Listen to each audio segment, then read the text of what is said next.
आज जो सांबादिक सम्मेलन एटा हूँ बरीर कृषक मान बरीर 29 कोटी पंचायतर समस्त चाष जमी नष्ट हो जाइए। तो आमर दाबी जे 29 कोटी पंचायत को पूर्ण क्षय क्षति आकलन कर रिपोर्ट दि जाऊ और समस्त चाषी ऋण छाड़ करा जाऊ, इनपुट सब्सिडी दि जाऊ।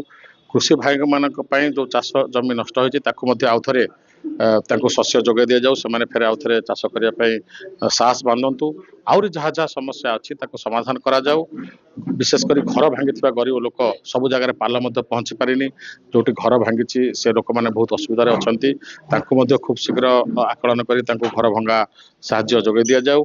जदि ए काम को प्रशासन ठीक से न निए 7 दिन आम समय देलु, 7 दिन भितर ये काम प्रशासन न करे ताले आगामी दिन में आम तहसिल ऑफिस घेराव कर।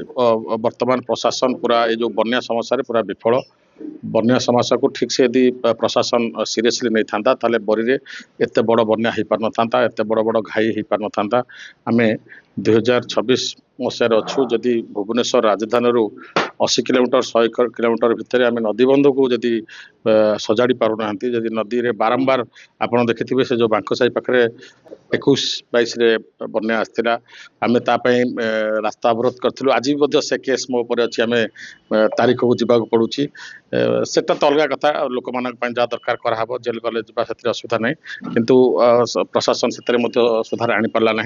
तो निश्चित भाव में प्रशासन ये जो बन्या को समाधान करने विफल अच्छी।